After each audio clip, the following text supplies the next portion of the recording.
What is going on YouTube? Welcome to your fourth Blender tutorial, and in this tutorial I'm going to be talking about animating things and just animation in general, so it's going to be pretty cool.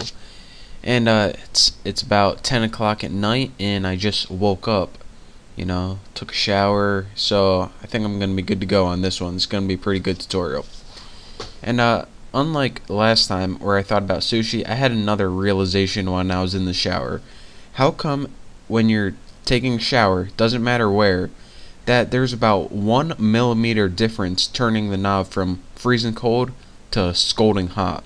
Any shower I ever stepped in, if I turn it a little bit, it'll be freezing cold, I can't breathe. And then if I turn the knob just 1 millimeter more, it's like scalding the skin off of my body. So there's a fine line between there, and only you know your own shower. If you go to anyone else's house, then it's over. You might as well forget about it. But anyways, let's get to this tutorial.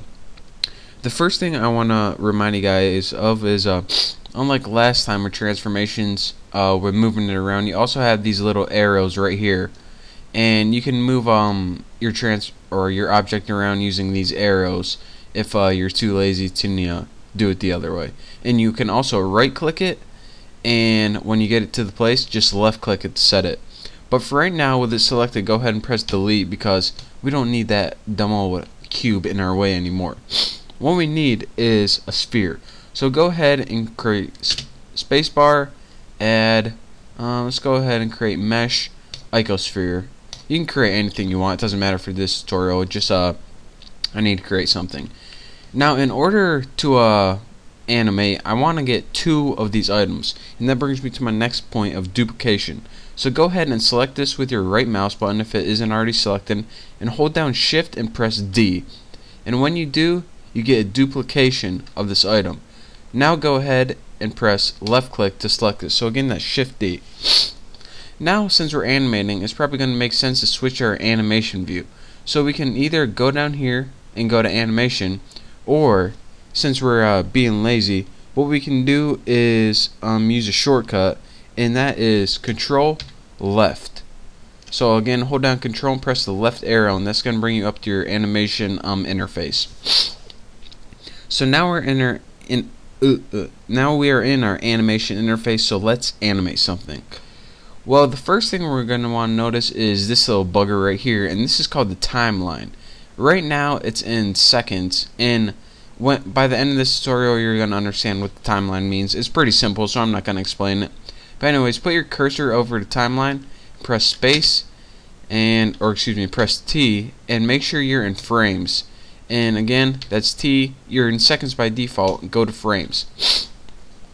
This way we can see the frames instead of the seconds, or you can do seconds if you want. I really don't care, just want to tell you guys that it's up there.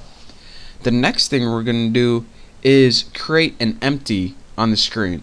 So deselect everything and go ahead and click somewhere around right there, put your crosshairs over it, and go ahead and press space, add empty.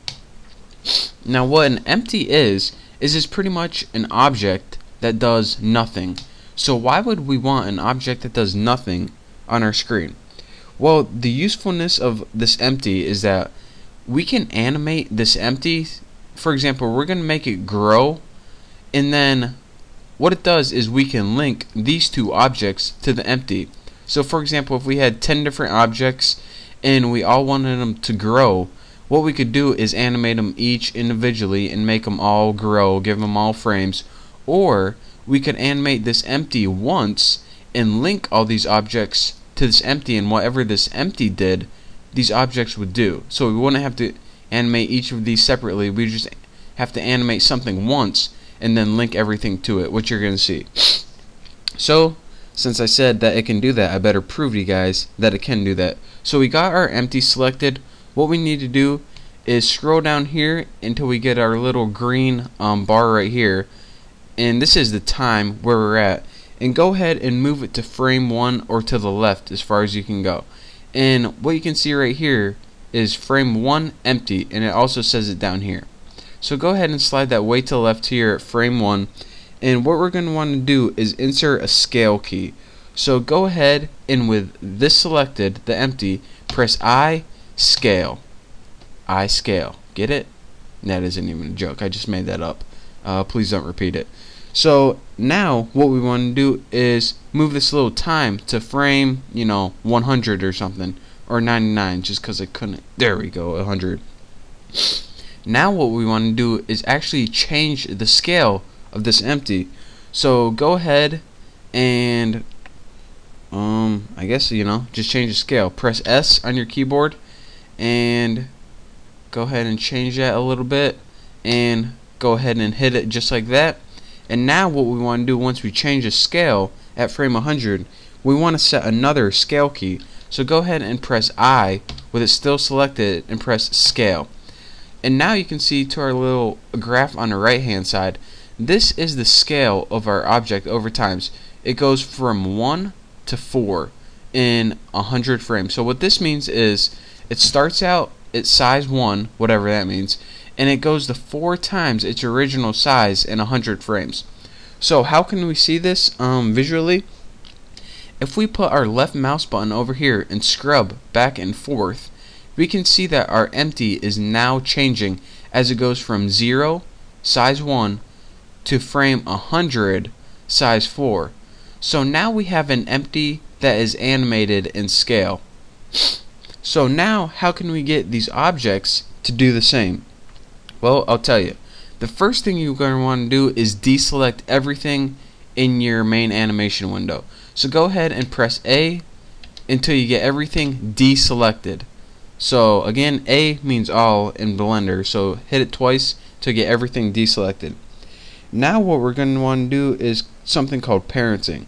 So go ahead and hold down Shift on your keyboard and select this one, and select this empty last to make it active. And now what you need to do is parent these to this. So how do you do that? Well, once your empty is what's it called, the active one, and you can tell what one is active by this objects and links right here, what you're going to want to do is hit Control, hold down Control and press P, and this means make parent.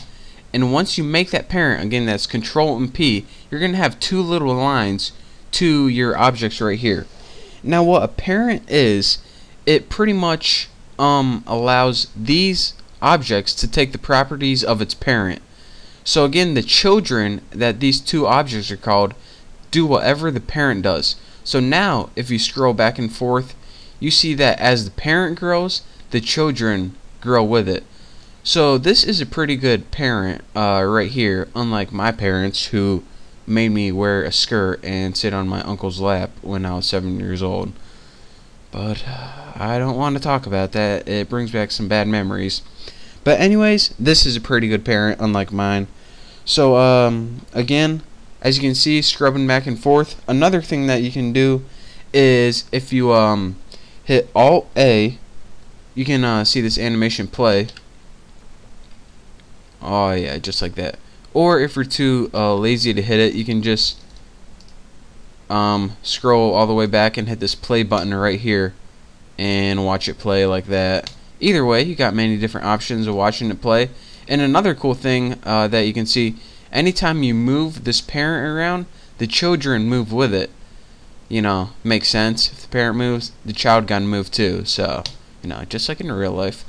But that's that for this tutorial. I actually accidentally got rid of my time on my screen recorder, so I don't know how long we are. But thank you guys for watching this tutorial, and I will see you next time. Oh, by the way, don't forget to subscribe.